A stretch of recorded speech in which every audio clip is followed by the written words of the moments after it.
just win, baby.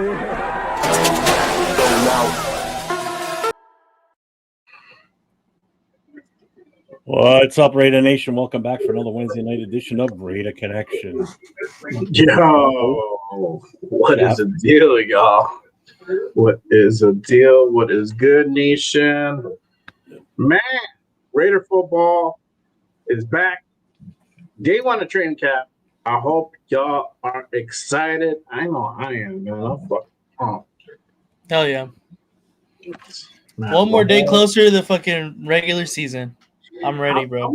How many days is it? I don't know if anybody in the chat or if you guys know, let us know how many days is it till to the start of the regular season.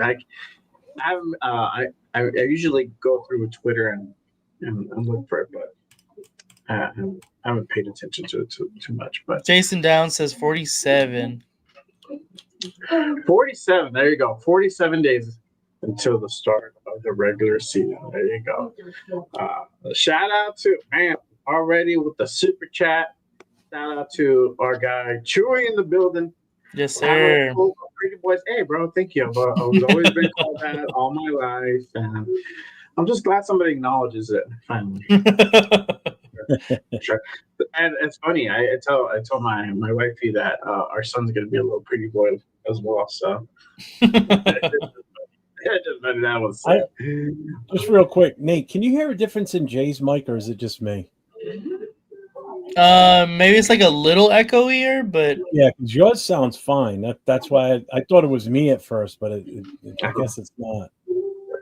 Oh, okay. So echoey and kind of like almost a little choppy. That's why I put my headphones on, because I can hear it better on that versus the speaker. Hang on 1 second, y'all. So let's check in the chat while Jay works on that. So we've got Chewy in the house, obviously. What's up, Chewy? Thank you for the super chat, my brother. I appreciate that. Unplug these. Let's see. Jason Downs is in the house. What's up? Green Room had a special treat today. Special spread today. Chewy sandwiches and cold cuts and calzones. Yes, sir. That's what took us so long. Yeah. Chewy, have you ever says you ever had a jailhouse tamale, Jason? Nobody's touched his wee-wee after cutting up a jalapeno. I know that. Oh, God. Detroit God's in the house. What's up, brother? Jay Jackson, what up from Arizona? Another day. What up, man? Football. Yes, sir. Navajo Joe on the go. Jason Downs, 47 days until the first game. I can't wait, man. That 40 days. I don't want 47. That's 47 days before you and I are together watching the first game. Yeah, it's going to be crazy. Actually meeting each other in person. You, me. Well, you've already met Leo, so you've hung with him. Turf. You're his little homie. So. I'm excited because I'm going to get to hang with both of you. Turf's going to be in the house then. There you go. Damn it. I'm not the piece of meat in the middle of the sandwich anymore. Myra G's in the house. What's up, Myra G? How you doing today? What up, Myra? Myra G? Salute to Armando Guzman. Salute. Daniel Berry's here. What's up, Daniel Berry? What up, Daniel Berry? Bueno, my buddy Bueno. What's up, man? Hey, Bueno, just so you know, Kick's up and running if you want to go play on it. I know you love it. I'm not Bruno. What's up? Detroit God says, I'm happier than a sissy with a bag of dinglings. I can't wait on the season. See, there you go, man. We gotta bring that energy, man. Shit. Myra G with the Wings Wednesday. Bone in, girl. You gotta experience some boneless in your life too. Now she like the boneless. I do too. I like bone in too, bro. It's all good, man. It's all good. Rosetown's in the house. What's up, Rosetown? Welcome. What up, Rosetown? Salute, brother. Let's see, Chewy says touching up after BP another call. He's talking about the jalapeno with Jason. Mark Salter, what's up, Mark? How you doing, brother?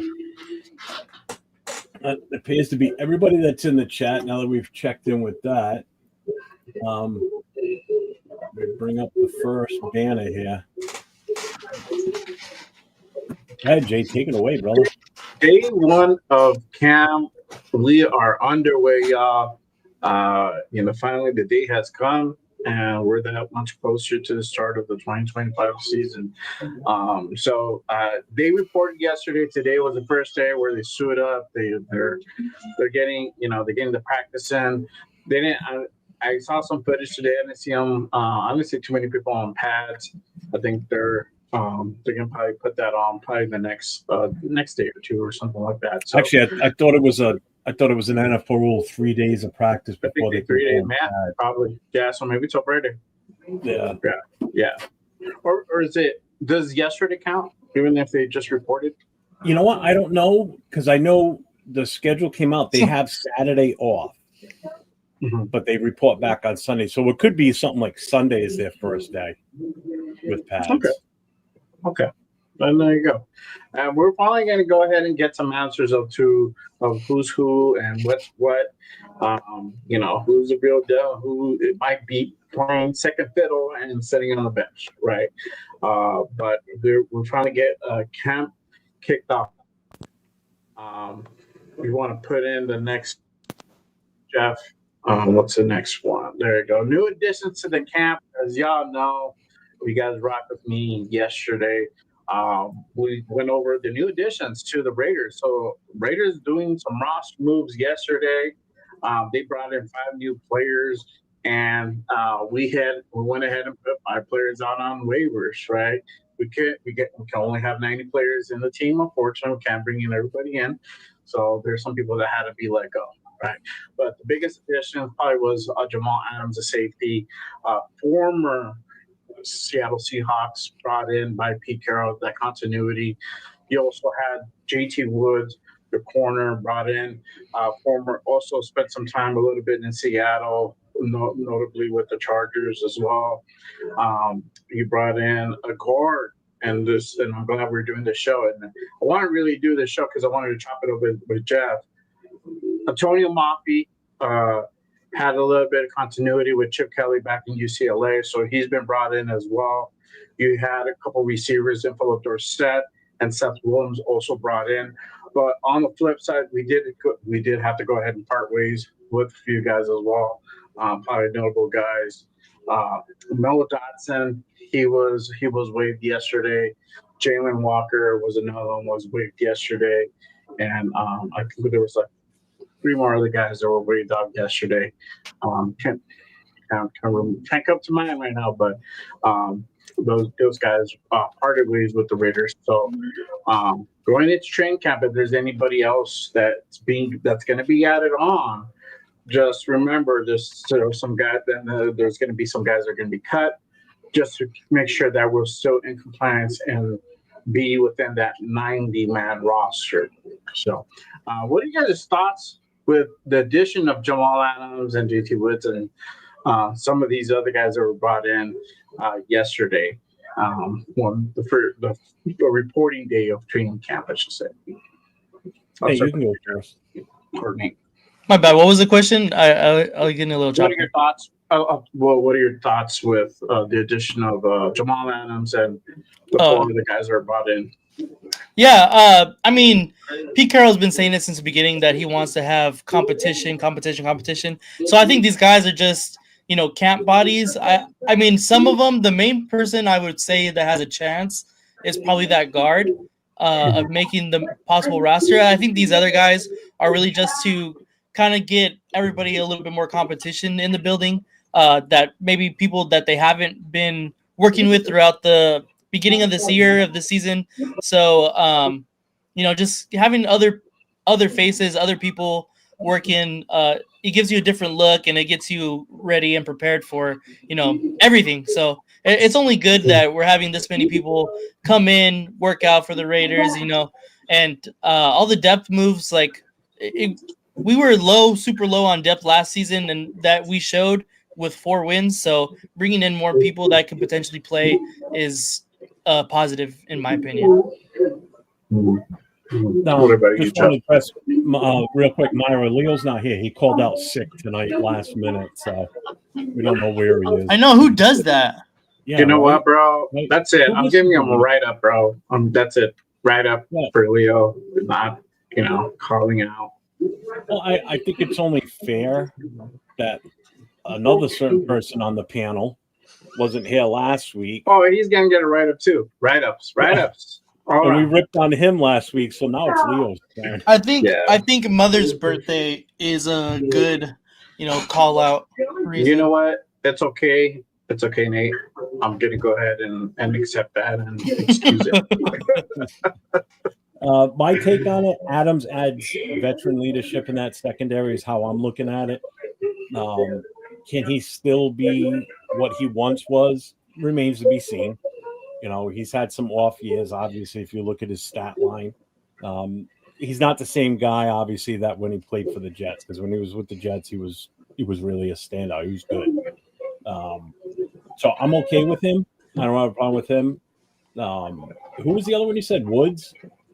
GT Woods, yes. I don't know enough about him to really have. I don't expect you to.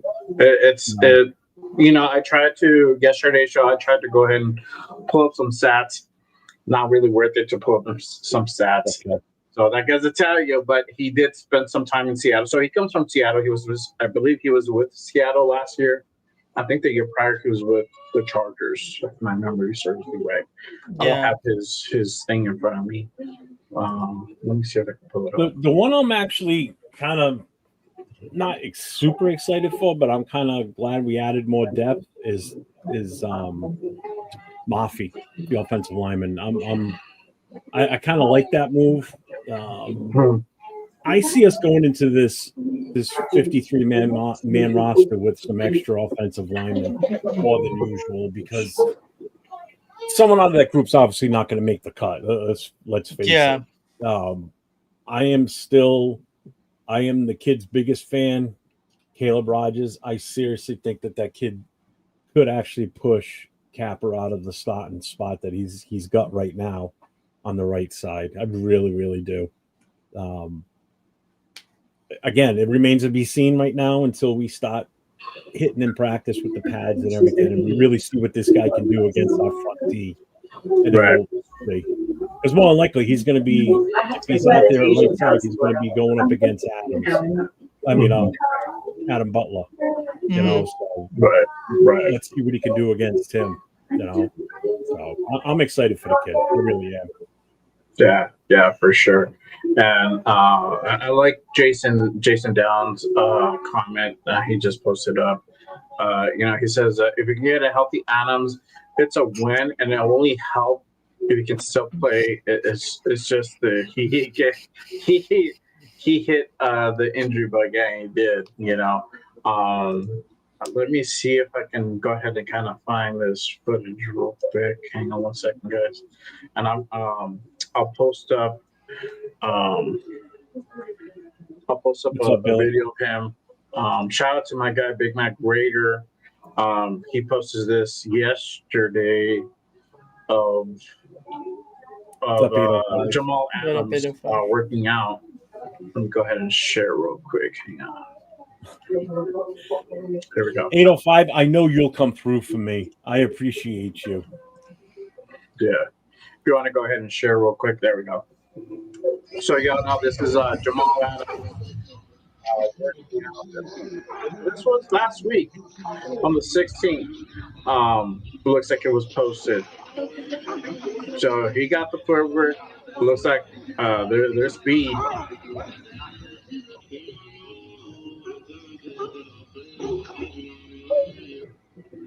Now, this was last week before we brought him in? Yeah, this was on the 16th of July. So what was he doing this? Just working out with I'm not somebody? sure. Yeah, I don't know where he was working out.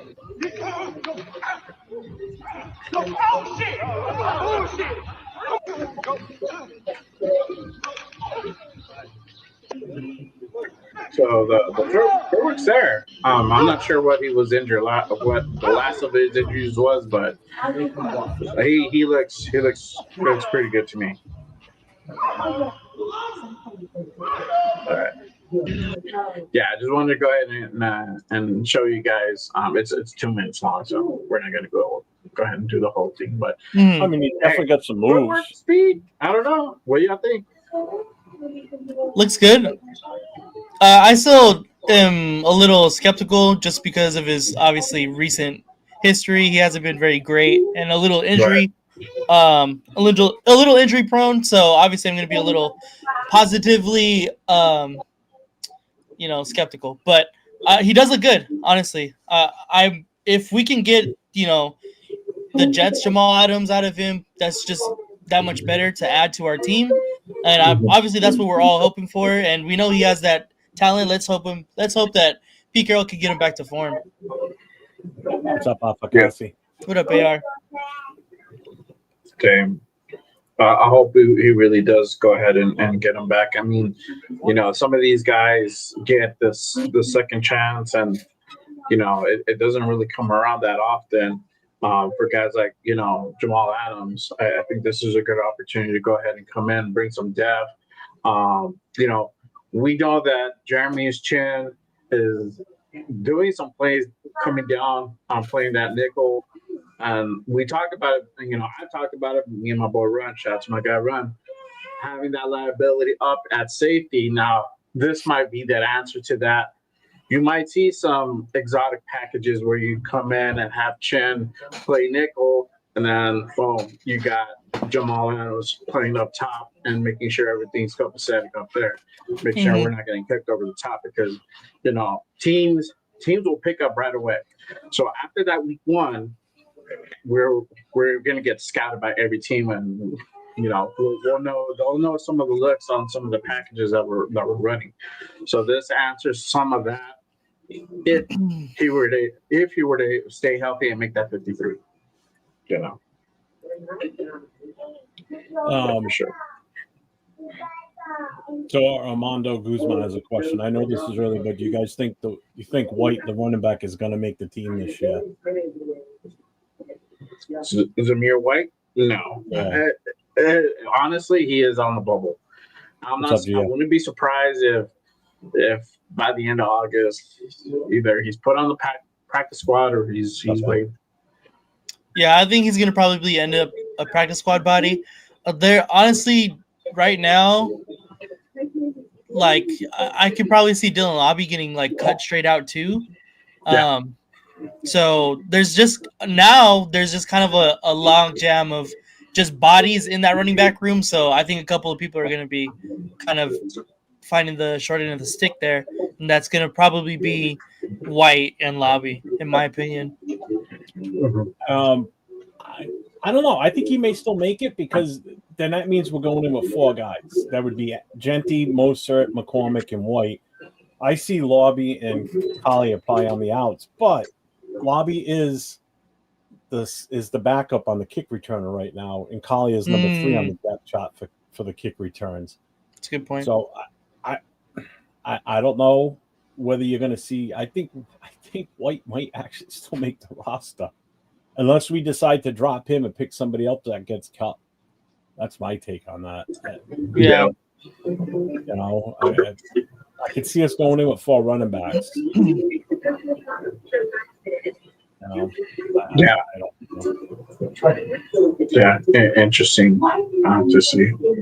Yeah, and I agree with that. Right there is what AR said. He gets no more practice spots. He makes it or he's out.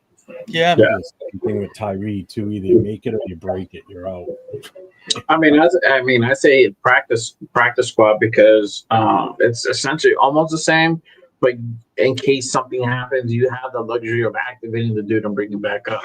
That's the only reason I would say he would potentially be kicked down to a practice squad if they want to go ahead and bring him up for whatever reason. If God forbid, knock on wood, Moser gets hurt, activate as Zamir White, bring another guy up to go ahead and just have depth at the running back position. But he could essentially get cut too. That's no doubt about it for sure. Mm-hmm. Yeah.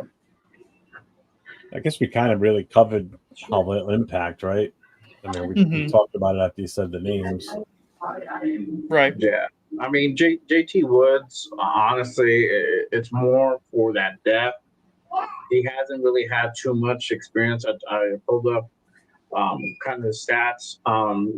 He really hasn't had much. He's had literally career-wise total 7 solo, 1 assisted. Other than that, nothing. So for that, seeing that, it's just basically the competition side, the depth.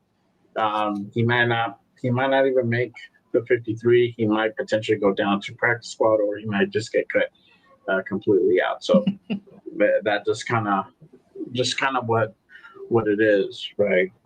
They just didn't like what they saw. They didn't like what they saw in Noah Dotson. They didn't like what they saw in Jalen Walker. So they decided to go ahead and bring in some other guys.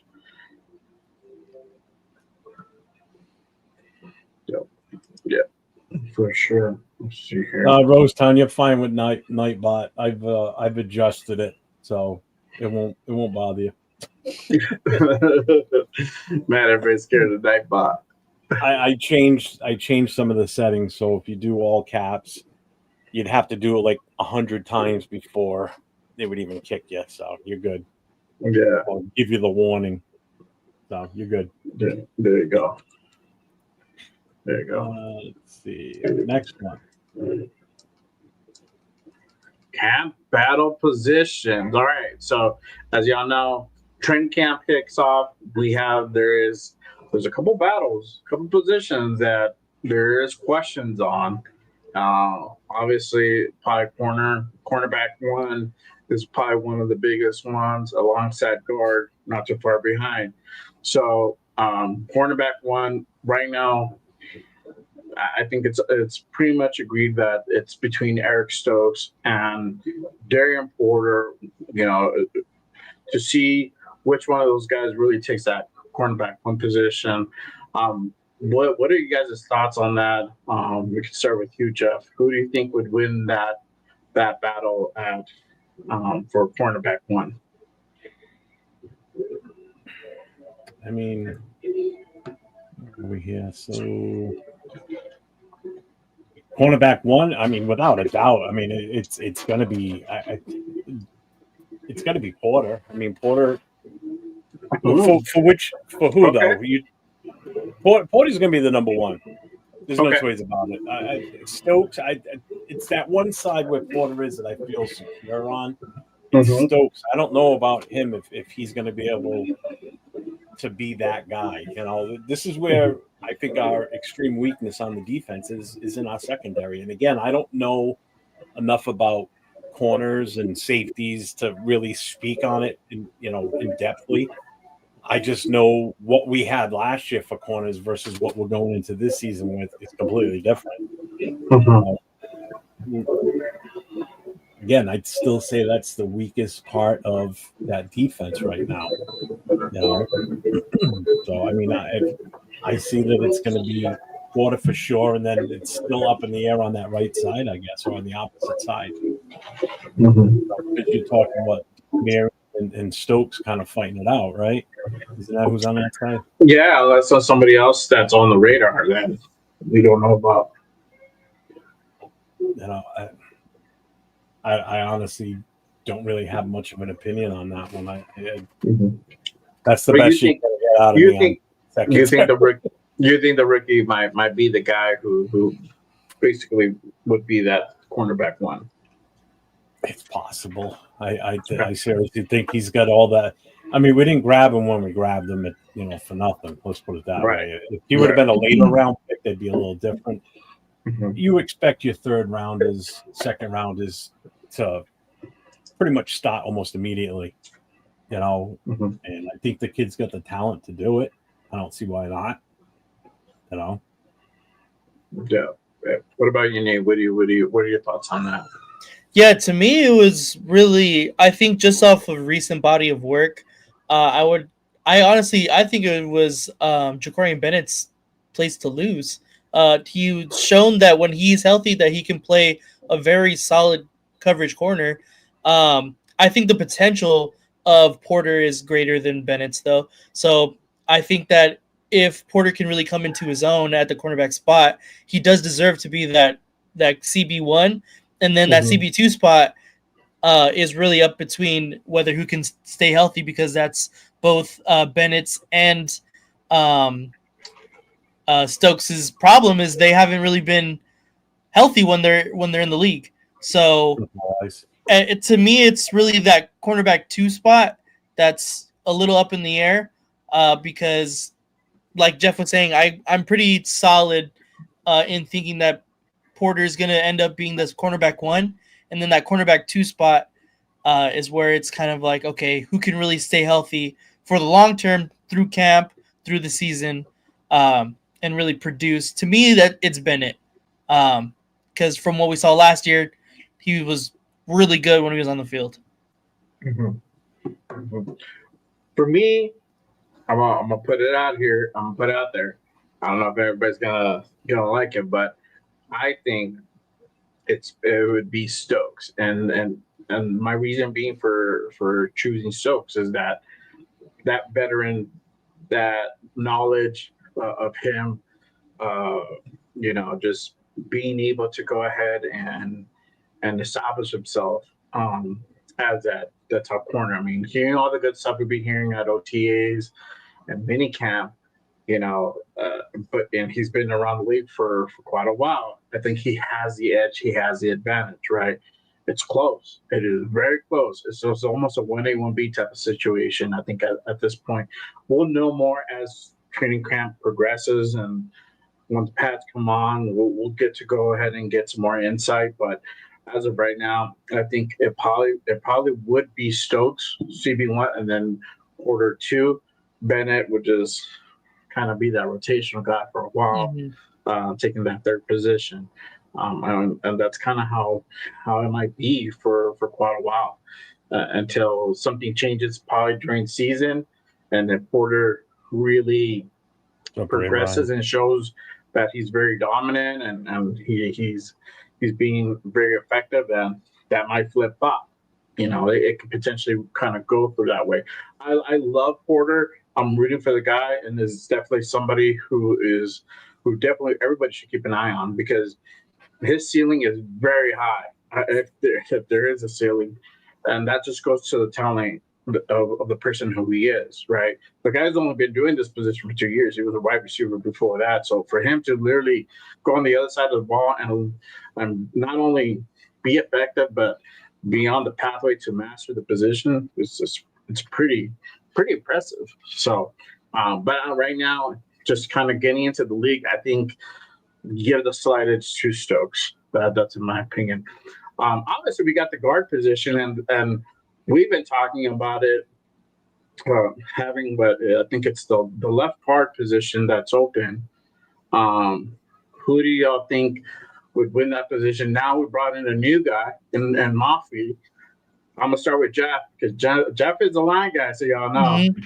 What are your thoughts, brother, on who would potentially win that battle for the next guard position, or both of them? Because the interior, it's a little questionable right now at this point. I'm not confident yet. I think once we go through maybe after the first game of preseason, we can maybe I'll feel different. But as of right now, I'm a little cautious. What are your thoughts on that one? You're talking about on the right side or left side? I think it's the left side, right? Because Kappa's the right guard. Yeah, right now Kappa's on the right. So right now, per the depth chart, they've got Dylan Parham on the left side. I Meredith is number 2 on the depth chart behind him. I would prefer Meredith over him, to be honest with you. But that still doesn't mean that Mafi could also move over to that side too if he comes in and has a good time, has a good training camp. That's definitely a possibility. I'm sorry. Everybody, especially you two, Nate and I doing 2 shows a week during the season, and then us doing the combined show on Wednesdays. No, Mike, you're showing us Jeanty's ass. Mm-hmm. You guys know my take on Parham. I'm not sold on the guy, man. I just, facts. It's painful. I'm sorry. I don't see Parham being the starter. I see Meredith taking over during training camp. And then where does Mafi fit in all this? Yeah. Does he move over as the possible number 2 on the depth chart on the left side now. You know, I mean, because the guard should be able to play either side regardless, left or right. It's just a matter of which direction you're going. So, I mean, we do have options. It's just that one option is not really necessarily better than the other. That's the problem. You know, I know there's a battle for guard. I want to see what they do with Grant during training camp, how much they try and get him up to speed, because Colt Mill is still not on the contract. You know, so we're going to have a decision to make. You know, either this kid's brought along quickly during training camp and he's ready at some point during the season where, you know, even earlier than what we hope, if Miller decides he wants to sit out. I mean, did it show that he reported? Who, Colton Miller? Yeah, I didn't hear anything. No, I'm pretty sure he reported, because if he wouldn't have reported, everybody would have been. Everybody would have been, that would have been asked yesterday. That would have been asked yesterday to be like, hey, what do you think about when Colton Miller reported camp? And we would have heard it today too. Yeah. So now that's not the case. There you go. See, Rosan said he dabbed it over person. I think, and I did see something like that earlier too. Our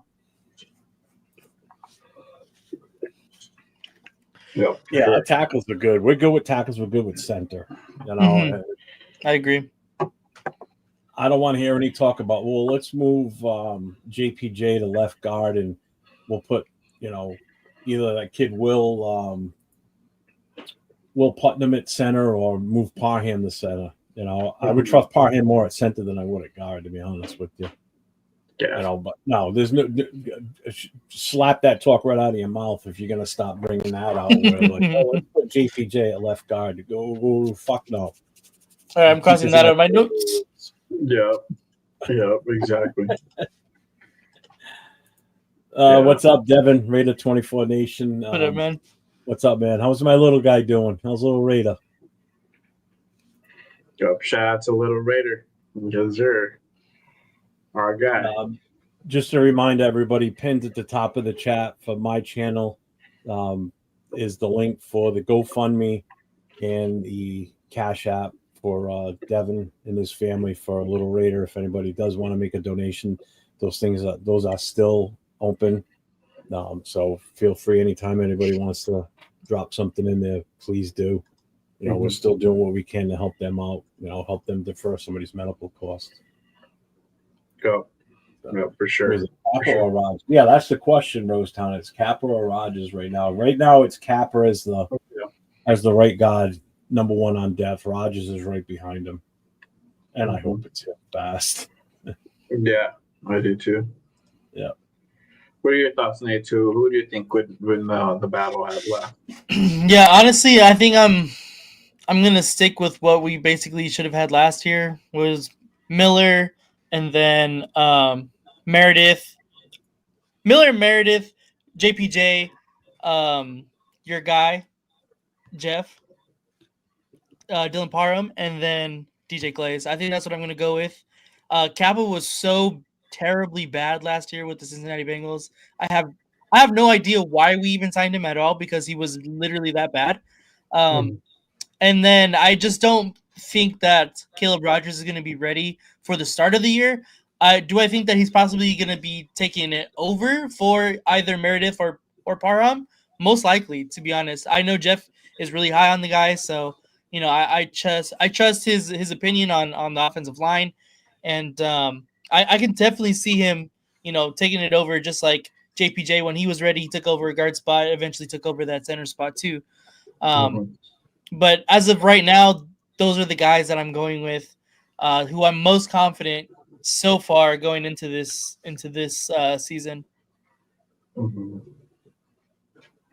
Yeah, too. For me, I think honestly it'll probably be Meredith that could possibly win that left one on the left side. I think Mumford would be right there with him. I agree on Rogers. I don't think he'll start right away. I think he'll be more rotational depth, and then we might see him maybe later along the season, where he could possibly come in for more reps. it could easily turn out that way. I'm high on him too. I think he has that potential, but I think they're staying on the side of caution. Obviously, preseason will kind of start ironing some of those things out once we see some of these guys play and see how they actually perform during game time. Because sometimes also too, you can't always make those determinations just off camp alone. It might just it also requires preseason play to go ahead and determine that. These guys play hard during preseason as well because everybody's trying to vie for a job. And so whether these guys are second or third string, they're going to come at you hard. And this is really where the tests are really going to be done in those preseason games coming up for sure. Yeah. Nate says, what about Mumford? Mumford might be a casualty. Yeah, it's possible too. Mm-hmm. But I just want to bring this back up here again. So I asked how Little Raider was doing. He's doing great. He's just a ball of energy. Okay. And he says, we're in the works of Raider making a TikTok. He is going to go live once a week to do updates. Make sure you all stop by and shoot him a like, please. Yep, definitely. Oh, nice. Once you know what you're going to be under, like what's going to be the tagline, like the TikTok name, hit me up and I'll make sure I push it too. I'll forward anything on that too to get get it popularized for you too, for sure. Yeah.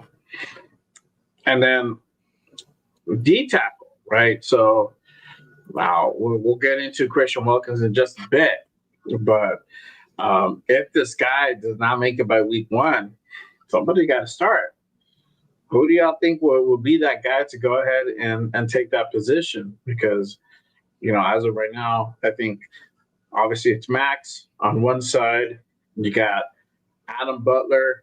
I think he cinches up his spot. And you got Malcolm Koonce. So who would be the guy to replace Wilkins if he's not ready to go week 1? Nate, I'll start with you. Who do you think would be that guy to potentially come in and replace Wilkins? Honestly, my favorite candidate for that spot is JJ Pegues. I really liked his tape at when he played for Ole Miss. I think he's a big run, just like a big body that can fill the gaps. He can create some pressure up the middle. Obviously, it's yet to be seen what he's going to be doing against NFL level talent, especially in the interior.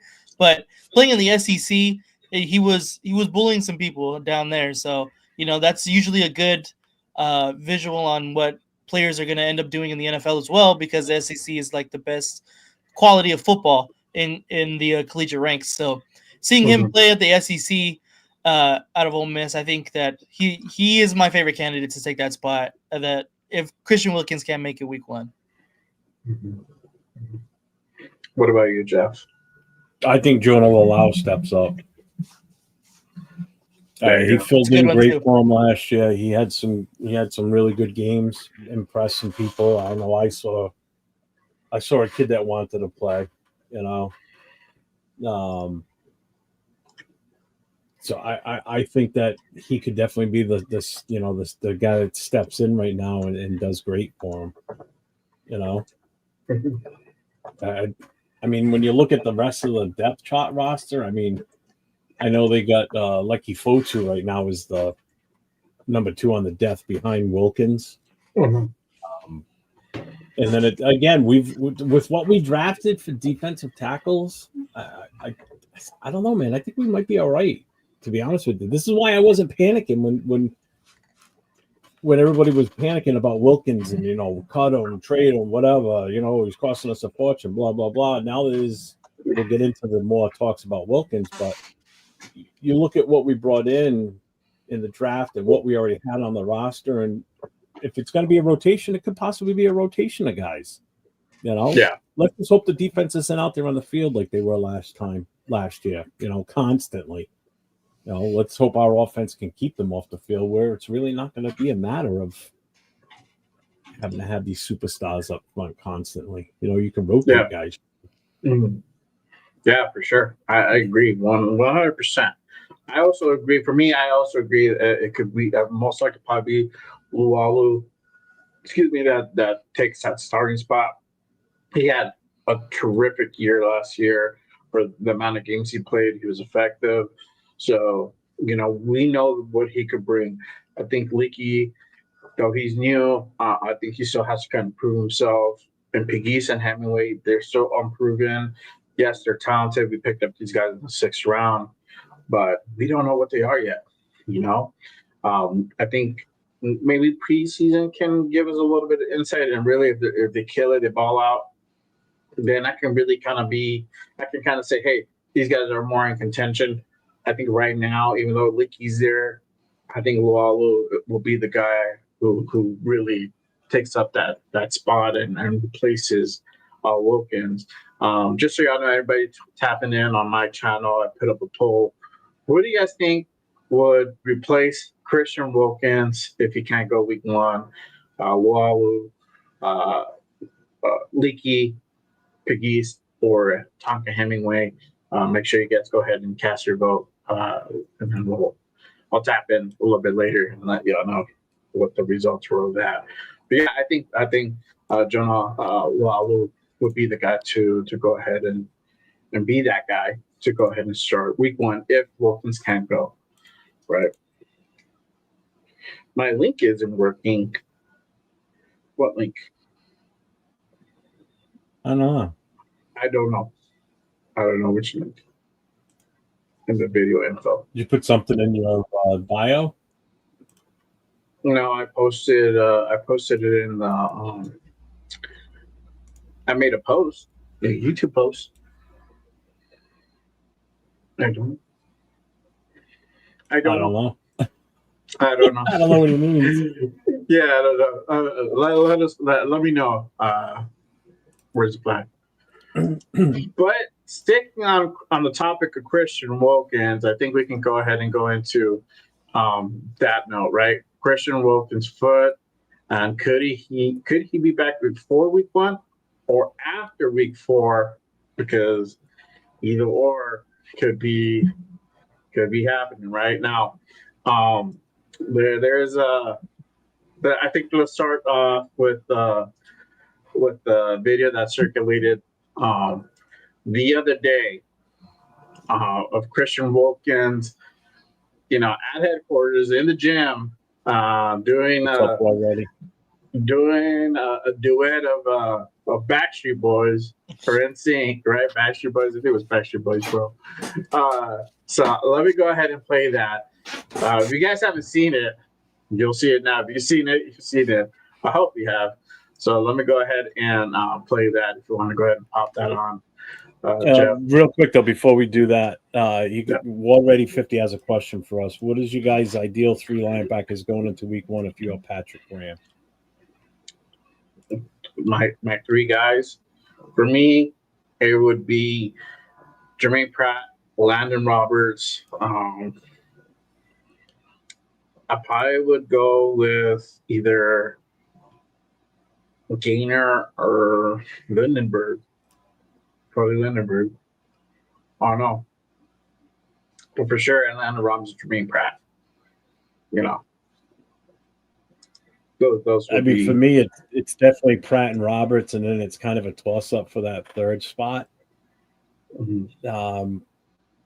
I don't know, man. I kind of like the kid we grabbed at the end of the draft there, that kid Lindenberg. Mm-hmm. I mean, supposedly he's been turning heads in mini camp and everything. So let's see what happens now in training camp. See how that goes. Who? Who'd you say, Jeff? Huh? Who would you say was turning heads? Lindenberg. Yeah. Mrs. Rada. Hi. There you go. He's talking about the link in Nate's video description for all channels. Okay. Yeah, I'm fixing it right now. All right. What's up, Billy? Gotcha. Real quick. We got another super chat here from Rosetown for the $1.99 super chat. There you go. Appreciate it. Shout out to our guy, Rosetown, with the Raiders. All right, so let's bring this up for you. There you go. I'm not on my studio, so I can't put the Wilkins Raiders, but I do it. There you go. Raiders. All right, let me go ahead and play this clip if you guys haven't seen it. Christian Wilkins in the gym at HQ doing a dance to the Backstreet Boys. Am I original? Yeah. Am I the only one? Come on, man. Yeah. Am I sensual? Oh, yeah. Am I everything you need to baby? Rock your body around everybody. Yeah. Rock your body.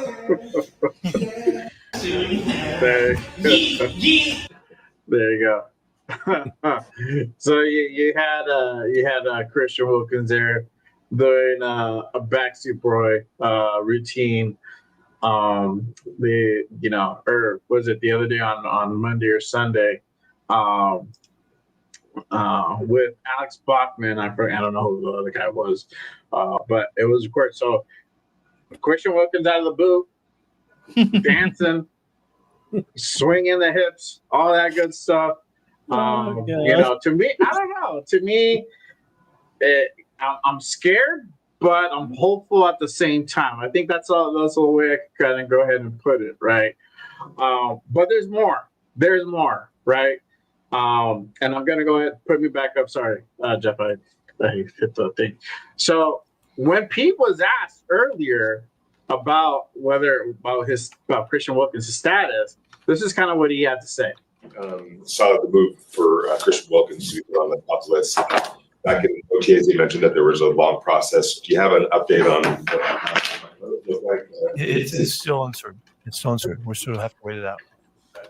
In terms of the health of the team, is he the only player that you expect to be on that list? Yes. Saw the move. So, what does this all mean? This is what it kind of boils down to.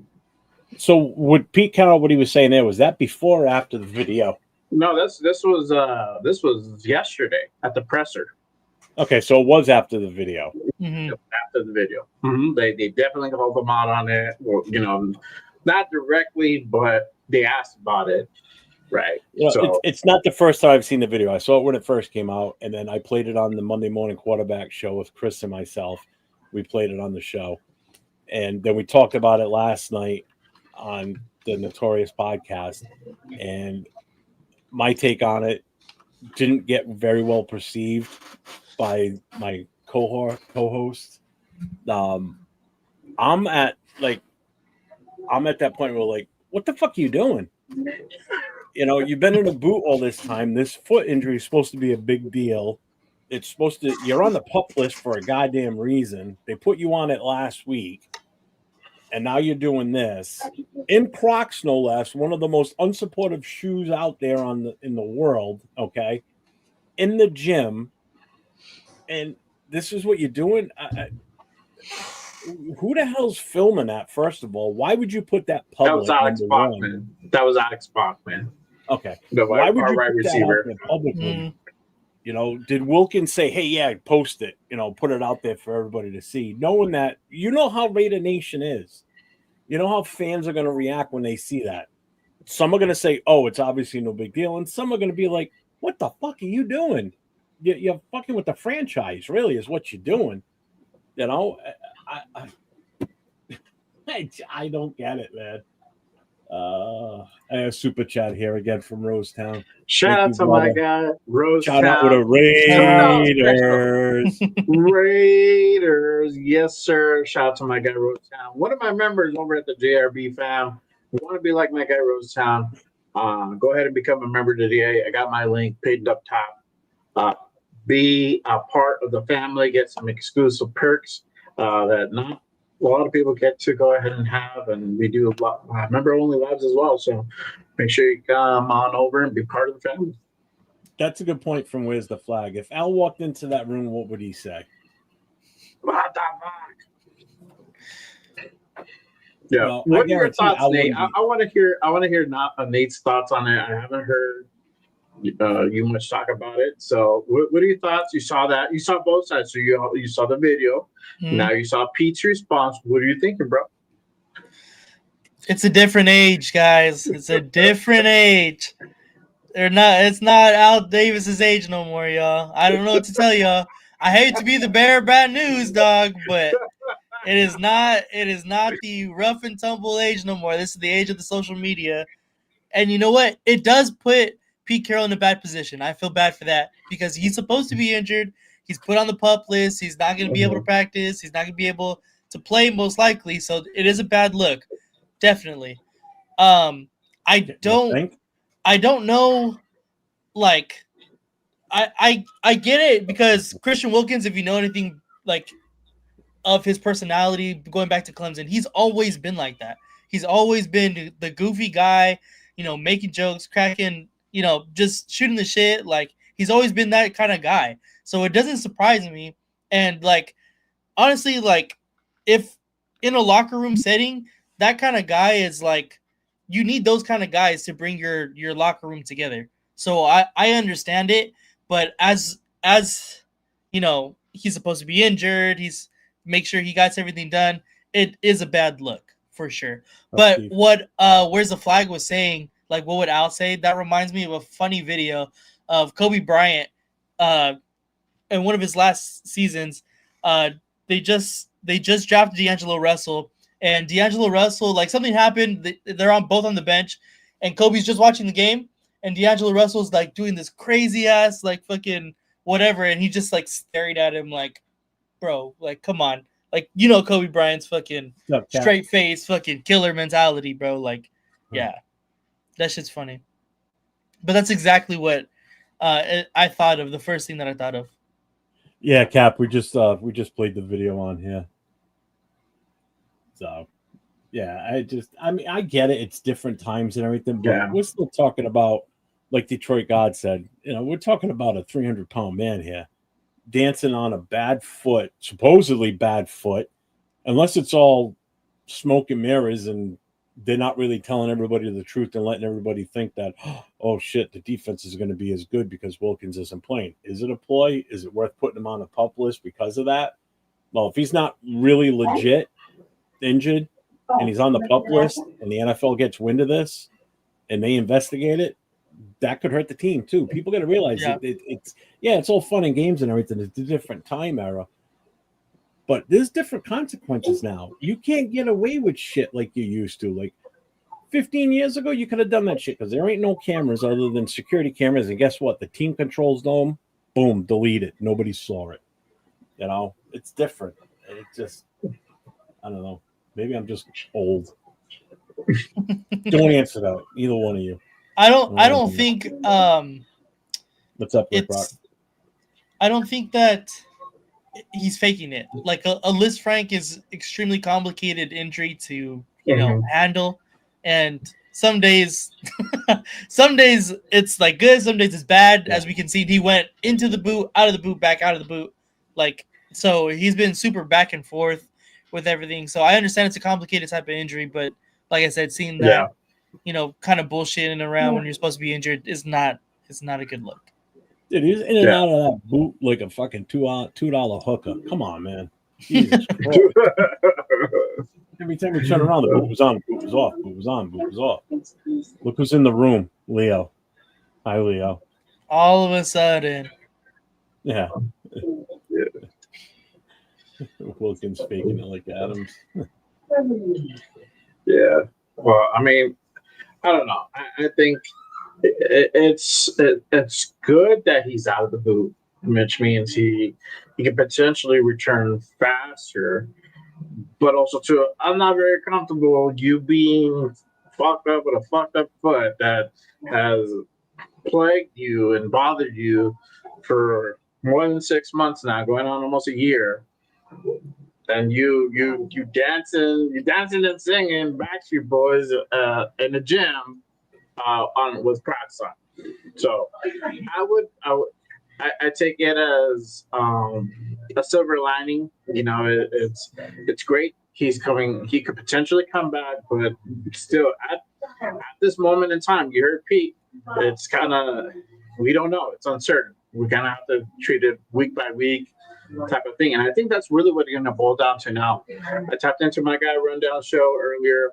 He's saying he's heard that he could potentially come back by or after the second preseason game. So this is a thing that you talked about, Jeff, on a show a couple of weeks ago, that he can either stay on the PUP list and come off of it early and participate in the rest of training camp, which could potentially happen, or he can stay on the PUP. He would miss the first 4 games automatically. He would potentially return week 5, or the Raiders could go ahead and switch him to IR, just designate him to return back to playtime. He has about 3 weeks, 21 days to return back to action. So if he feels that, hey, I can come back, I just need a couple more weeks, cool. Doctor signs off and everything. So he could potentially come back week 2 in the home opener, or even week 3 at Washington. So there's some scenarios that could potentially play out.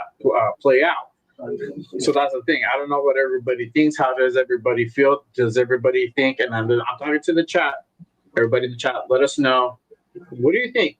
Think Wilkins comes back before week 1, or you think we won't see him until after week 4? I put this on a poll the other day. A lot of people said that he won't be back till after week 1. They're kind of seeing it that way. So I'm just curious to say. Right. Per the rules on the PUP list, players on the PUP list can participate in all team activities except practice. They can be activated at any point during camp once they are medically cleared. A player can't be placed on the PUP list after they have practiced or played in the preseason game. So if they're going to take him off the PUP list, they have to make sure that he's legit 100% to go, because if something isn't right, he can't go back on the PUP list. Then he would have to go on the IR, and then now it's in a whole different situation now. Mm-hmm. It would prolong the time he could come back. We won't be able to reactivate him as soon as we would like to if he is healthier. Comes that time. And there's 2 things to the IR too. Would be a bad move if we do, even if he is medically cleared. So I mean, as long as he doesn't physically practice or play in a preseason game. So if they take him off the PUP list, but he's not on the practice field and not in a preseason game, it looks like they can still put him back on it, basically. Other than that, he's got to go on the IR. Mm-hmm. But if he goes on the IR, he doesn't count towards the 53. Right now, he counts towards the 53 because he's on the PUP and can be activated at any point. Mm-hmm. Right, and that's also why you're having to see all these people also be waived, because he is kind of that. He's taking that extra spot because right now he's part of that roster. So interesting to see how that's going to kind of play out. The move might be for them to remove him right before the 53 comes out, and then apparently he can dance too.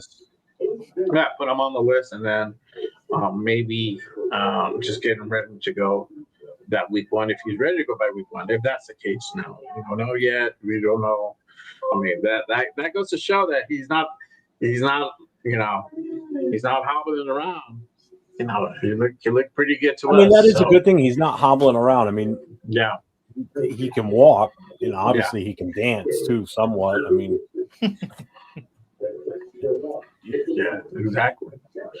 Hey, Captain, to answer your question about the $2 hooker, next city over for me called Woonsocket. You'll probably find plenty of them up there. And a bunch of meth heads walking on that. Yeah. 805. Leo asked me that earlier. I told him yes. I thought he was going to let you know. But yes, I'm going, my guy. We got to link up, bro. We got to link up. At open practice. So y'all know I'm going to be at open practice. Anybody going to open practice next Saturday, I'll be out there. I'll be in Vegas doing the damn thing. There's some people out for the first day of training camp. Shout out to them. But I'll be out there next week, next Saturday for that one. It's going to be really good out there. Get some good footage. You going to go, Nate? Yes, sir. I'm going to be there too. Make a little vlog out of it too. So there you go, my boy. Me and my boy, we're going to be out there and do the thing. Jeff can't go again. Yeah, I Jeff. gotta miss it again. I got a thing that day.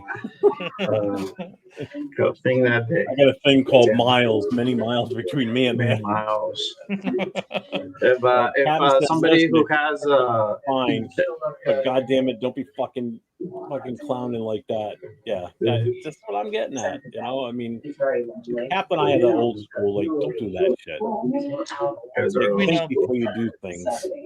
You know? Yeah, You're fucking an organization is what you're doing.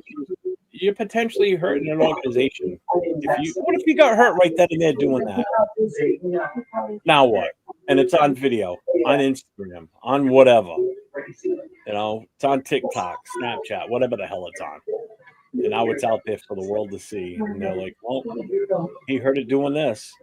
Just like he heard it in the first place. He's in the gym. He's in the gym. And whether he has the boot, let's say he has the boot, he's still doing some activity. He could potentially hurt himself on whatever the fuck he's doing. He could step wrong and hurt himself that way. Anything could potentially happen. He can go take a piss and he go hurt himself. You know, it's just that time. You know. But, yeah, man. Let's see.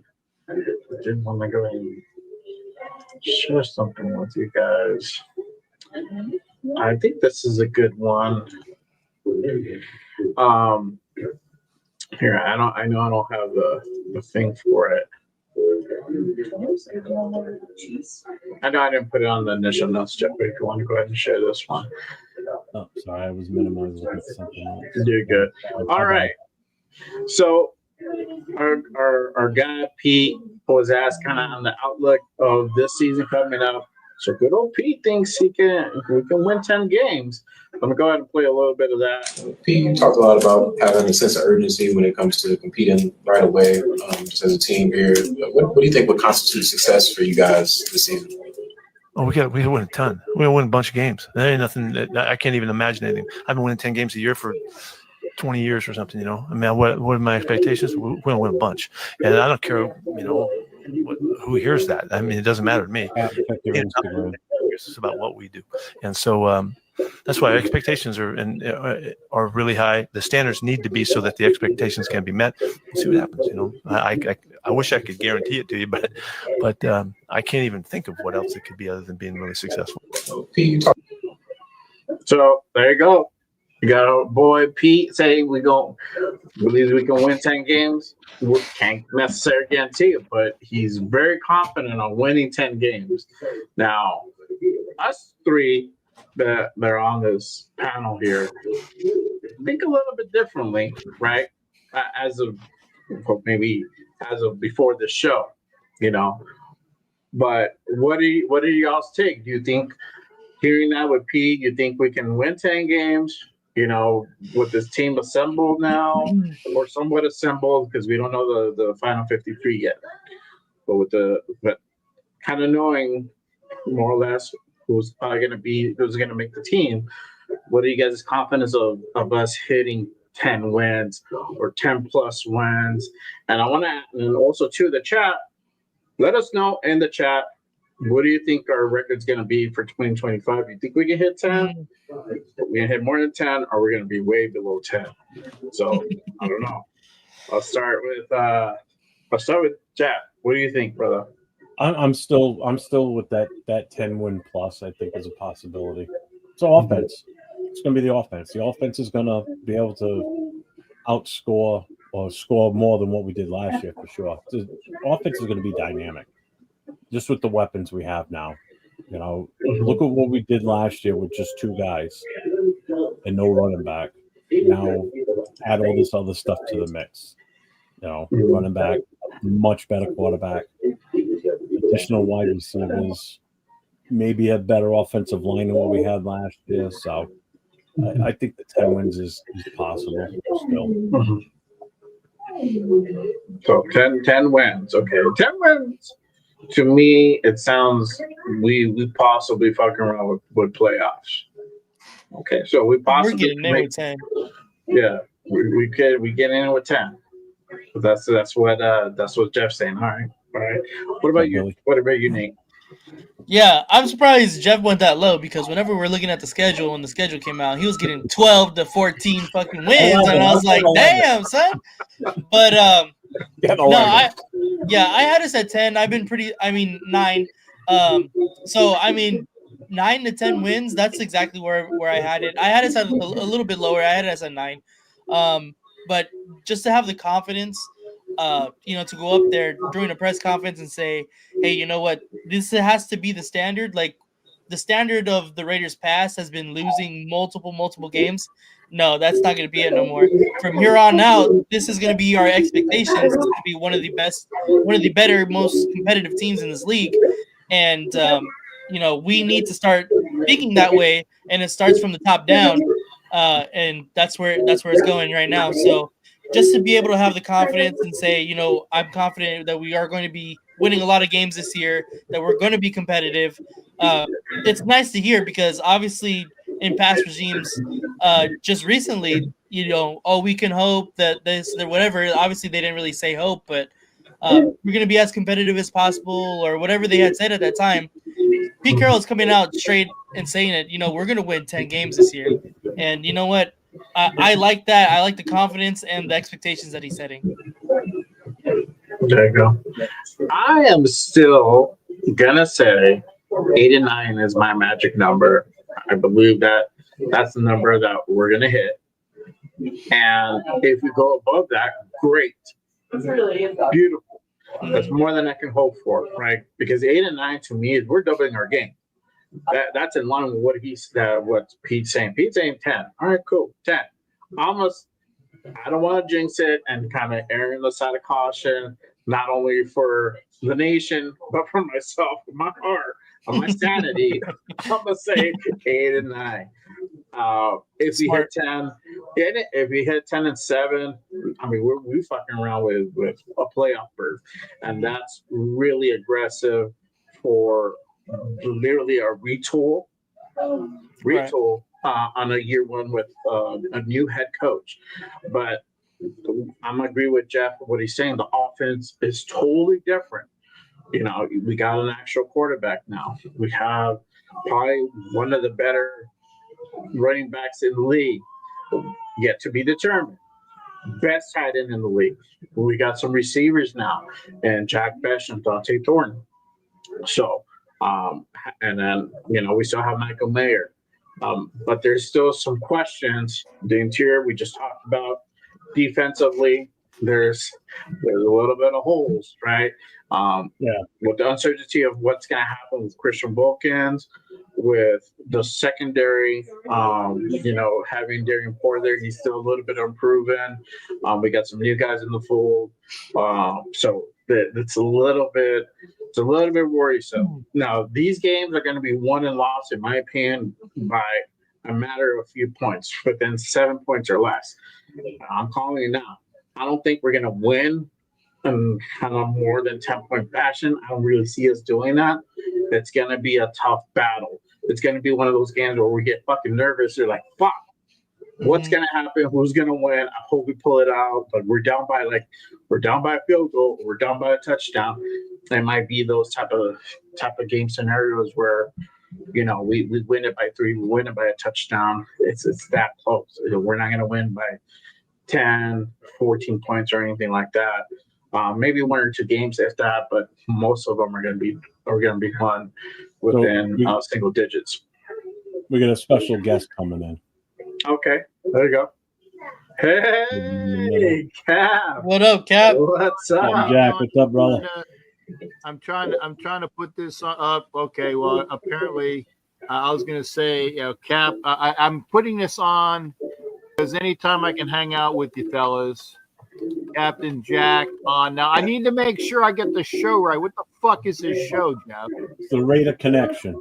Captain Jack on the Raider Connection. I'm putting in that thing where it says, stream it. And I'm like, cool. I appreciate that. So having a good time. It says do a description. Okay. I'm doing it as we can. I apologize. Send them the description, Jeff. Send them the description. You could just copy and paste it. Well, Good description. shut the fuck up, man. I mean, I just got done with it, okay? I tell you what, I'm just, but it tells me to type something. I just didn't want to leave it blank. I wanted to say where I was on, who I was with, so that people know, okay? I just got through with being on the Wild Wild West show, which is something I don't do all the time because normally Jack Kenneth's in there for me. He's out today celebrating his son's 22nd birthday. And I see some of the things says, say hi to the Niner fan for me. I think Kenneth's son is the Niners. So if you ever want to like roll the screws on Jack, just tell him about it. And again, I apologize for coming in late. You guys were the first thing I saw when you guys were talking about Wilkins. And I was happy to see it, but then again, it was things like, how fucking hurt is it? Doing all those shit. And it was, I was trying to get my eye, because you got to put me up on IG so I can get the link. I said, well, if Pete says we're going to win 10, that's great. If Pete thinks we can win 10, I'm all for it. I personally don't think we will. I mean, and again, if we win 10, that's great. That's great. But if you're winning 10 in the AFC West, then that means the other teams in the AFC West play 6 of your games with them. What's our record against them? Okay. How bad are they coming back? Okay. If we're winning 10 games, that means that we are an actual wild card team. And of course, that's what Pete is supposed to say. He's not going to go in and say, yeah, well, we're going to win. We won, 3 last year, won 4. Hey, I think we're good for 5 or 6. He's not going to say that. First off, it's not his personality. He's not going to go football Santa. No, I am not Raider Santa. I am not Raider Santa. Max, there is a Raider Santa. I'm looking at him right now. Old picture, great guy. I'm not Raider Santa. I might look like him, but no. I mean, I like that Pete's rolling with 10. I'm calling a successful year 8. I'm calling it successful year 8. Anything over 8 is a fucking awesome. But this is year, and I think you guys are probably going to be saying this. This is not year 1. This is year 0. Know each other in jail to see who the hell we got on this team. Who wants to play? Who can we do it when we get it done together? By the end of this year, it's year 1. But it's not year 1 yet. So let's go and get the 8 wins. And I still say that the Raiders will have the largest plus differential of wins than last year. We were 4 whatever last year. We have 8. That's plus 4. There's nobody else in the AFC West that's going to be a plus differential. I'm telling you that. And we can do that. But if we win 10, then that means that somebody had a really bad year everywhere, and we dropped down, or they dropped down. And who is that?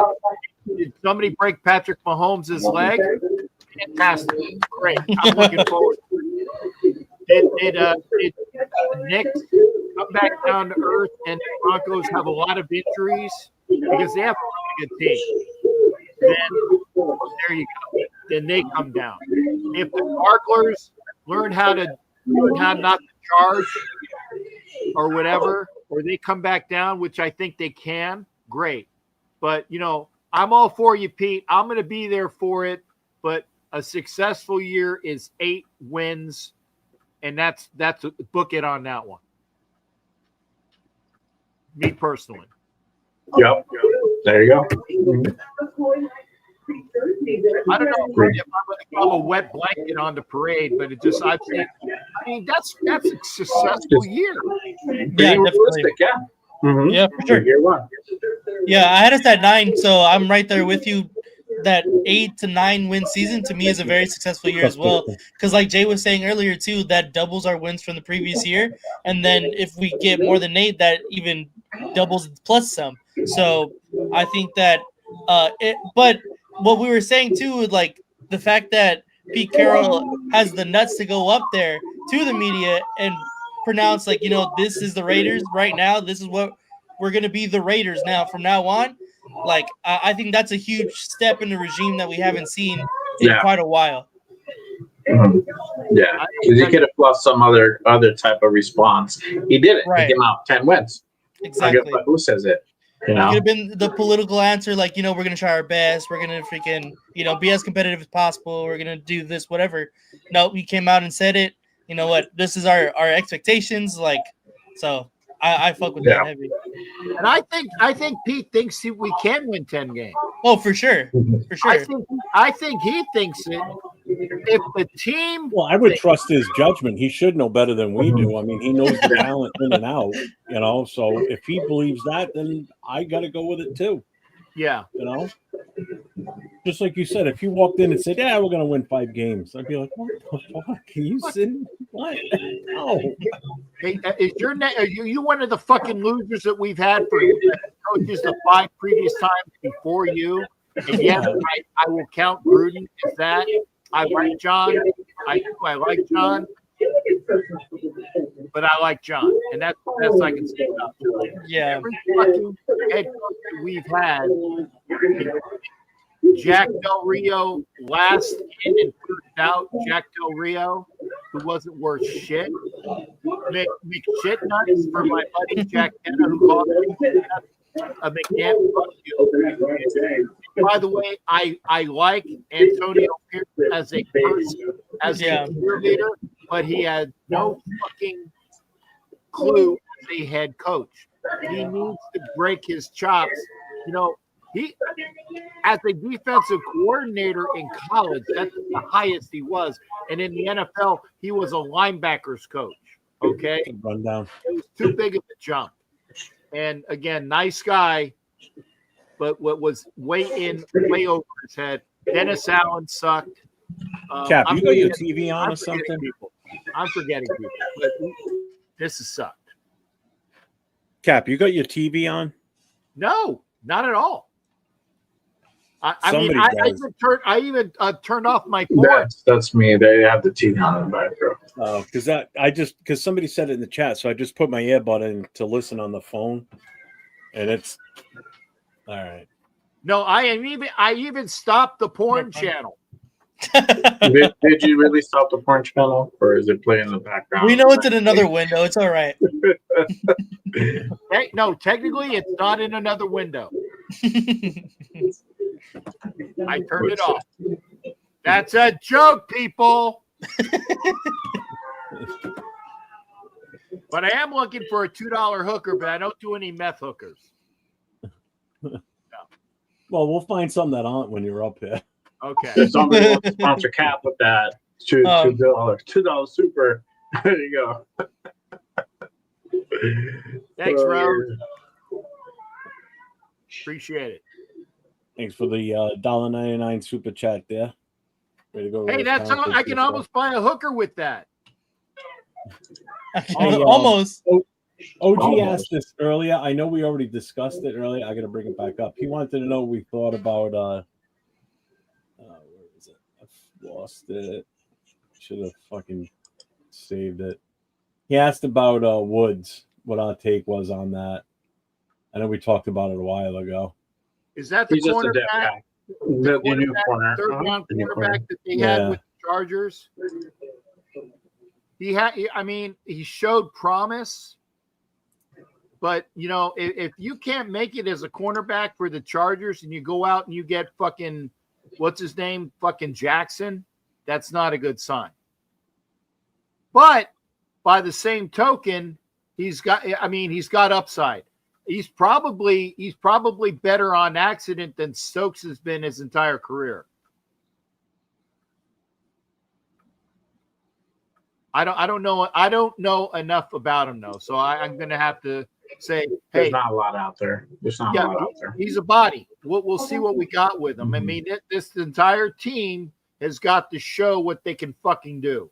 You know, it's get up, get in, show up, hit them hard, show who wants to be the 53 that are there. And if you're not on our 53, then be on a short recall if we like what we see with you, and we'll bring you in sometime. I mean, what is it? Like a football team normally goes through like 100 players a year, something like that. Maybe that's a little high, but you know, there are going to be injuries. There's going to be people in and out. You know, there are other people in the league that have the other players that we might have an eye on. So show what you can do with what you see in Pete Carroll's system, in Chip's system, of playing for, you know, even Graham's system. Show what you can do with the fucking special teams coach, because that's an important part of football. You know, show what you can do. So a couple of things I want to bring up here real quick. One, while we've got Cap on here, I want to ask him a specific question. And this pertains I did not know that girl, and she was 18 years old. She showed me. I'm sorry. I carded her. It's about Grim Raider. What's the latest on him? I know I had a few people ask me today if we've heard any news on him since last week. Who? About Grim? No. I saw a post that it was not the greatest post. It was kind of more, and I hate saying it. When a post doesn't start positive,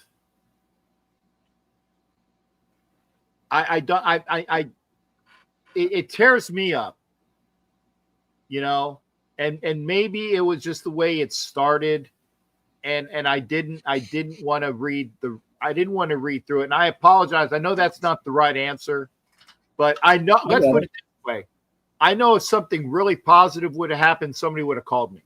What's up, Troy? Okay, so I apologize. Now I'm not saying that's bad, but I'm just saying I haven't heard anything that is above or different from he is battling cancer. And, you know, let's show as much as we can for him. I mean, I know that anything, you know, there's that $2, you know, and I can't remember who gave the super chat for the $2. Thank you for that. Send it to Grimm's stuff. Okay. And I don't say it facetiously. Whatever. And Hollywood was saying, hey, instead of buying a coffee at Starbucks, send it to Grim. And we can all do that. I know that there's T-shirts that are out there. TNBC is going to have T-shirts for sale. You know, Fight Like Grim. As I know more about it, I will post. I will always post what I know. Okay. But I haven't heard anything since, and I apologize. I haven't heard anything positive or negative. Well, I guess it's the old no news is good news, I guess you could say, in a way. Yeah, I would say that, you know, reading what that post said, it's like it didn't sound encouraging, but hey, if he's posting, that means he's breathing in and out. True. I mean, I hate to say it like that, but hey, if he's posting, that means he's alive another day, and that's always a good thing. One other thing I wanted to make mention of here, Devin, everybody that's familiar with Little Raider, Devin is the father of Little Raider. He just wanted to share something with the nation. He didn't want to, you know, he didn't know how to handle it. So I told him, I said, just give me the info and I'll put it out there. He just wanted to let the nation know that a total of $2,389 has been raised and given to the family of Devin and Little Raider since we started that whole initiative and helping raise funds for them to help them get back on their feet and help defer some of the medical costs. We're not done. Like I said, the fundraisers, the GoFundMe is still open. They have the Cash App. There's still some other things that we're trying to do too. So we're not done, but there's still a long battle ahead for this little guy. He's, like he said earlier, he gave us an update that he's like a little ball of energy. He's all over the place. So he's doing extremely well. So someday, like I've said to him on the phone, I said, someday we'll meet, someday I will. They're in Texas, right? Yeah. They're Savoy, Texas. They're a few hours north of Plano and Dallas, which is where the hospital is that they've been going to. So, yeah. So he just wanted us to know that that's what's been coming in donations so far. He goes, I just want to know what the nation did for them and that this saved us more than he can say. So he appreciates everything everybody's done, and I appreciate everybody's help in helping this family. So I really, really appreciate it. So. Yes, sir. Good things coming. Yeah, for sure. I sent GFAM's donation the other day too, so that's nice. Yeah, I just saw another one going today. Was that from you that I saw? Yeah, that was from me and GFAM. Mm-hmm. Yeah, that was the second for GFAM. Yeah, no problem, Devin. I got you. I told you I'd take care of it. Yeah. Emac Daddy, what's up, man? Welcome to the show. Salute, brother. Mosa Rada, what's going on? Salute, brother. Hey, and some other good news. Yeah, go for it. And some other good news. We had a very long talk with Richie Richey after the show because your friend and mine, who likes to be like Billy Joel guy, you know who I know you're talking about. Yeah. Yeah.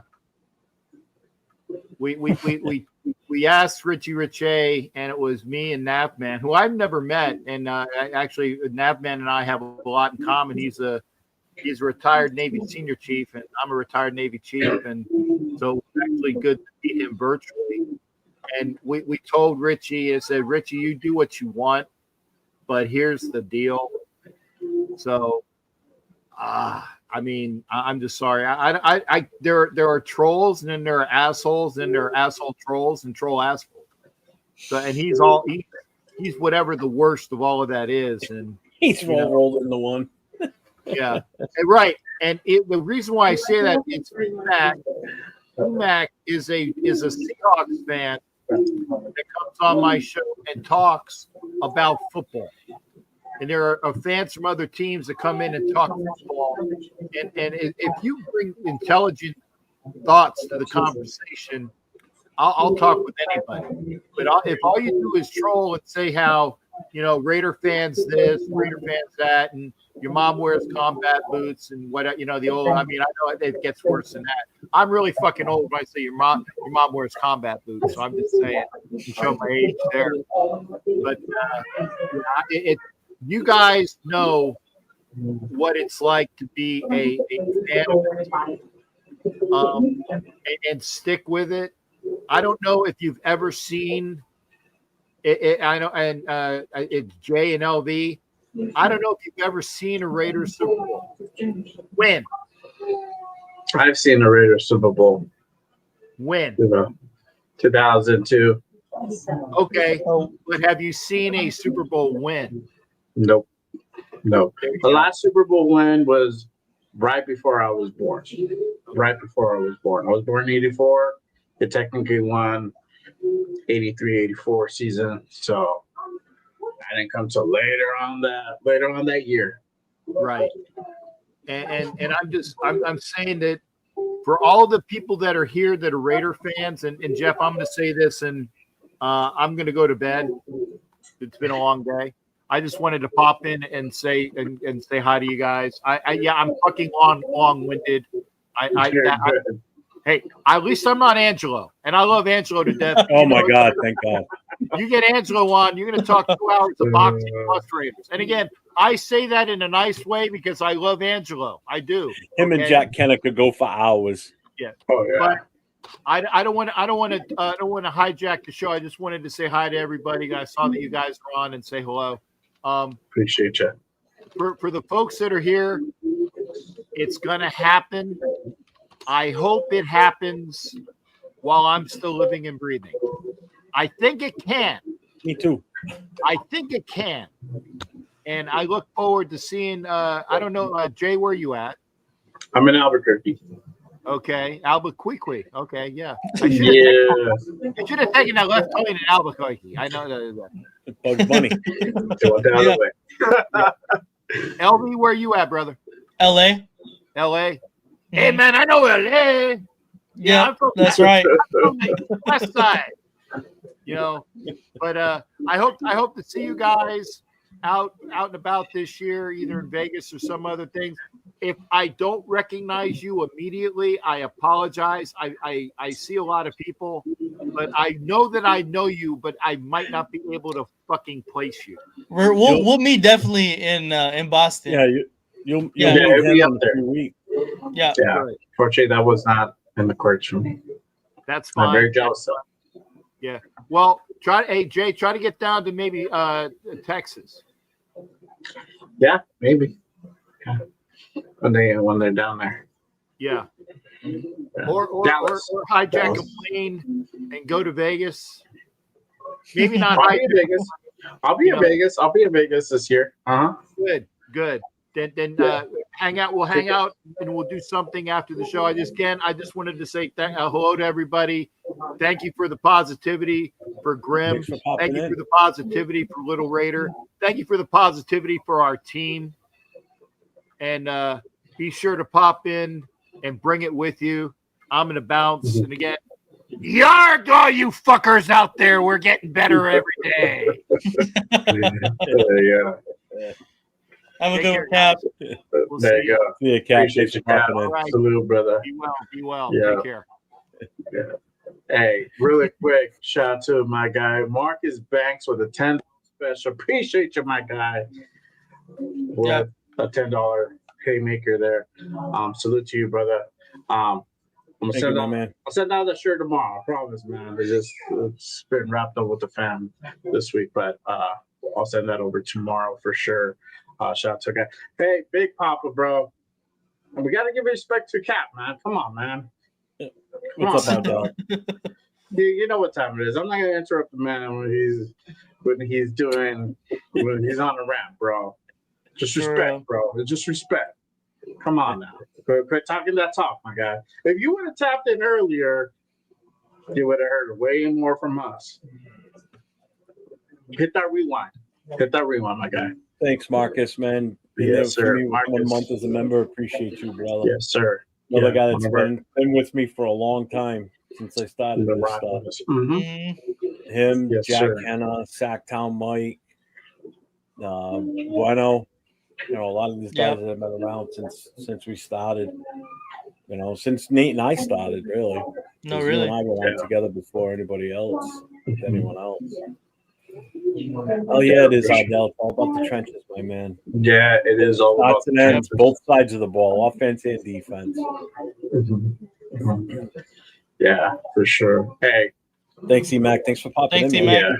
Appreciate you. yeah, for sure, man. You get some rest, brother. Thank you for tapping in. For sure. So- Final thoughts. Yeah, we're an hour and a half in, so All we're right. doing good. We're doing good.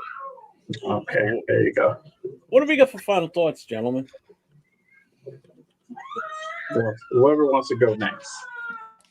I believe in 10. I think I might have to after hearing what Pete Carroll has said about, basically promising 10 wins is what I got from it. I'm going to go ahead and bump up my prediction one game. I'm not sure which game it's going to be, but I'm going to bump up my prediction to, getting that one more game from 9 to 10 wins. So I'm definitively on the 10 win train now. Appreciate Thank you, you, Marcus Marcus Banks. Banks, with the $10 super chat. The utmost Thank you, respect. brother. Thank you for accepting me. Hey, Brother, man. You're the man. Yes, sir. You are. Greatest non-Raider fan I ever met. I swear to God. That's right. I always forget. Yep. Yeah. Yep. People Could've forget that he's fooled a me, Tennessee bro. Titans You could've fan and fooled never me. know it. Honestly, could have Straight up. fooled me. Yeah, let me. I love the guy. I'll ask him. I'll ask him what team he digs. I don't want to put it out there on him. But yeah, Just let stop. I me ain't ask no you this, star. Nate. Since you were talking about records, you're gonna go to the Cowboys game, Cowboy Raider. What are your thoughts on that? You think we're gonna pull the dub, or there's gonna be It's- close? You don't know. It's really tough because the Cowboys are so like bipolar on how they want to perform as a team every single year. Like either they're the best regular season team like we've ever seen, or they're the worst team and the most dysfunctional franchise ever. There's literally never an in between with the Cowboys. So this year, it's really tough. But I'm honestly kind of leaning to them going to have another pretty bad season. I'm not a big believer in their head coach. Dak Prescott still has to prove that he earned that money that he got. He's coming off another injury. They did help get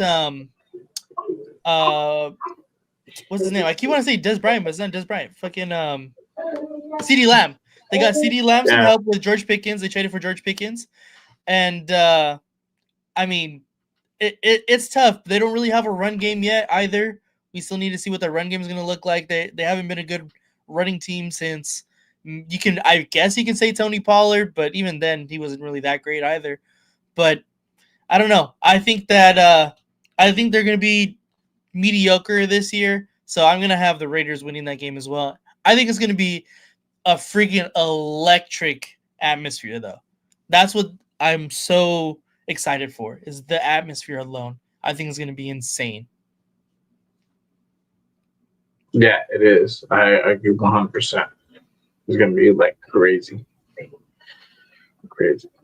For me, well, before I get into my final thought, I forgot to bring this up earlier. So there might be an additional addition that might come through the next couple of days. Have everybody kind of keep an eye out.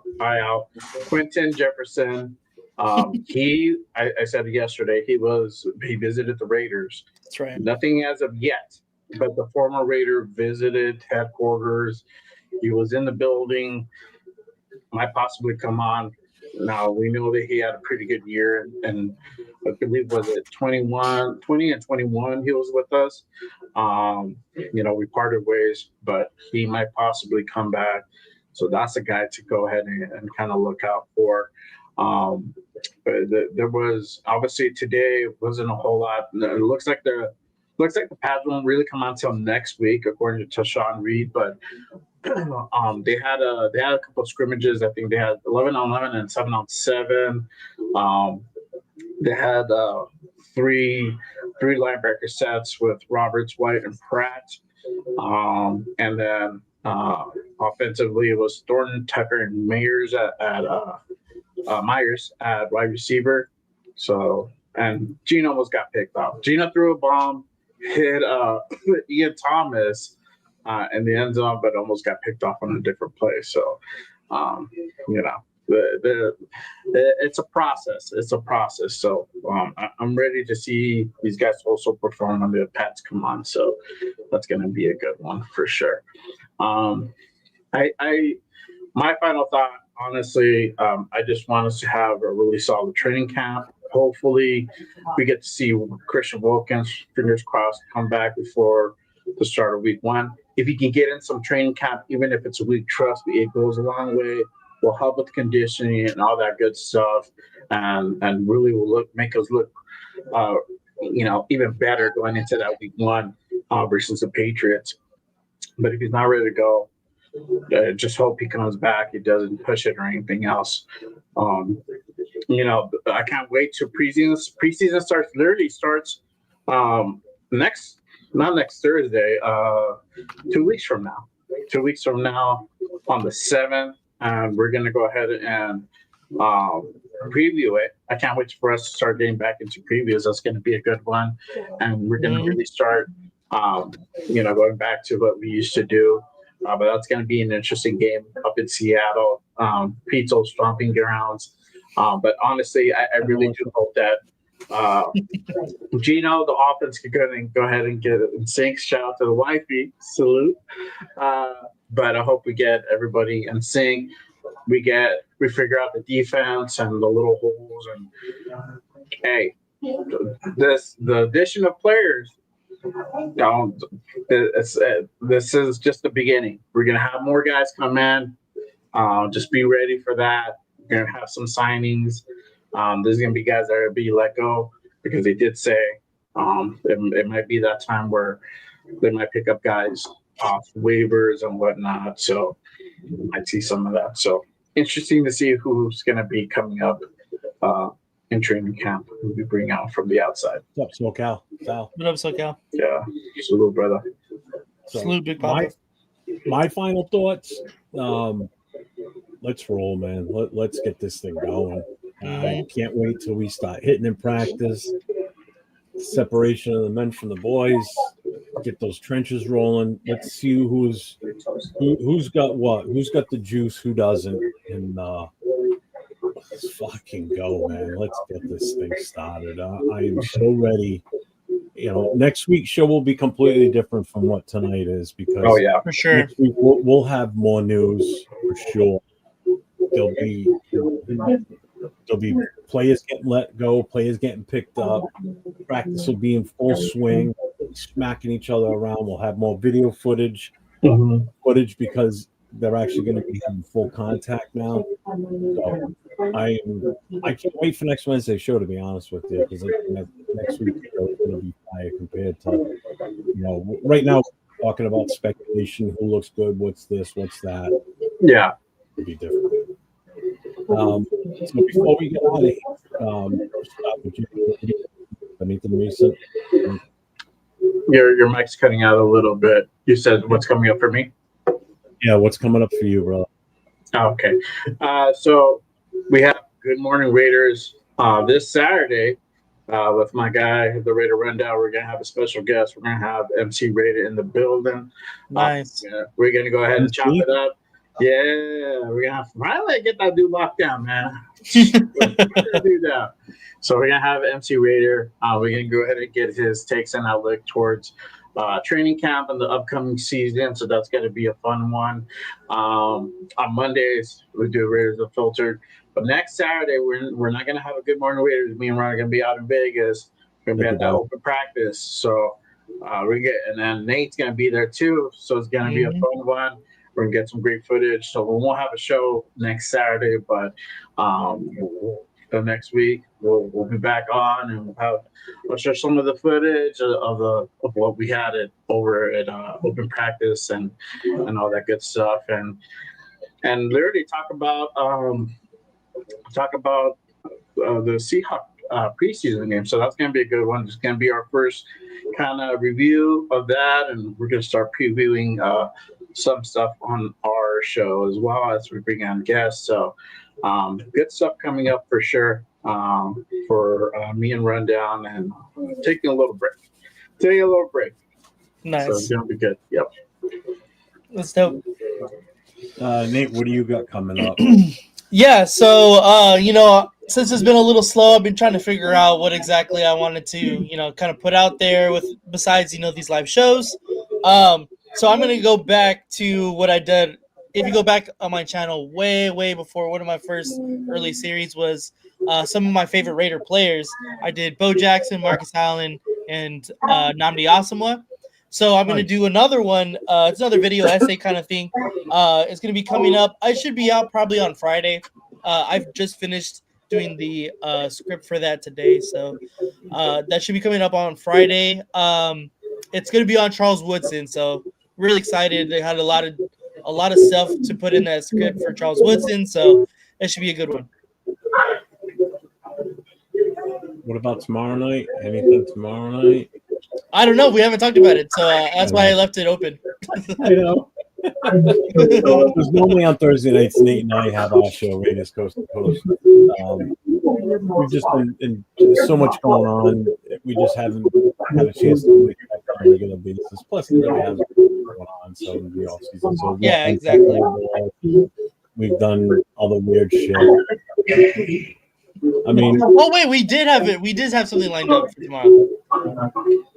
There you go. Remember the quizzes? The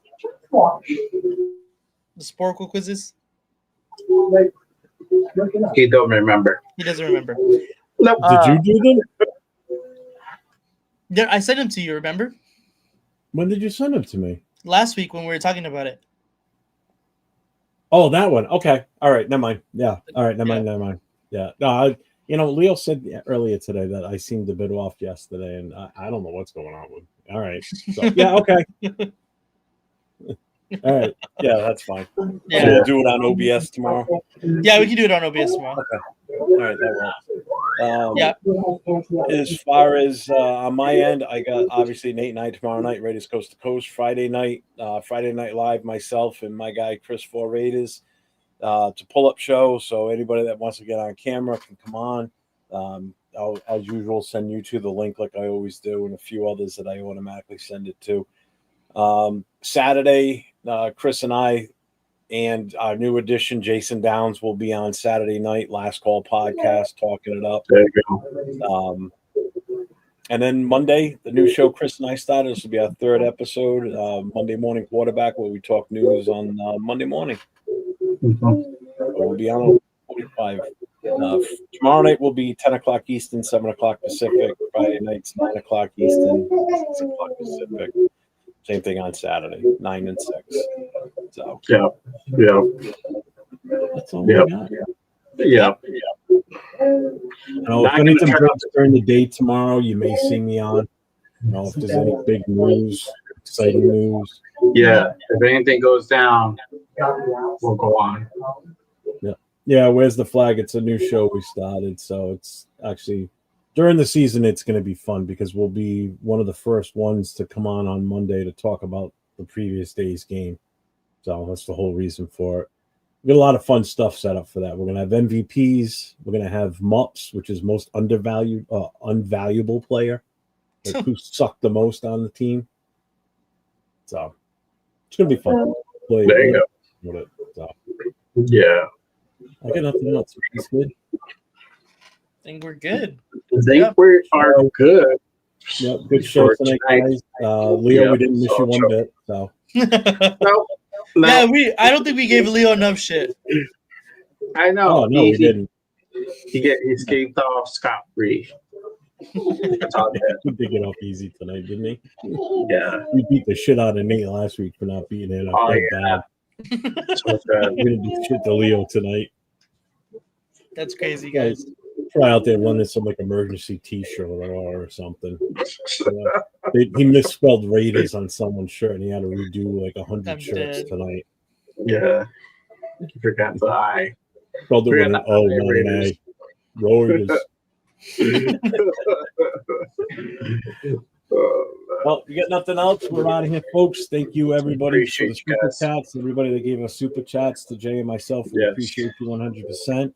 Appreciate you guys. Super chat that was given to Captain Jack Hall. Captain Jack, thank you for shipping in and coming on the show for a while. And to the chat, thank you all for being here with us tonight. We appreciate you all because without you, we wouldn't be here. So, as usual, everybody, stay safe. Go Raiders. Until next time, y'all. Peace out.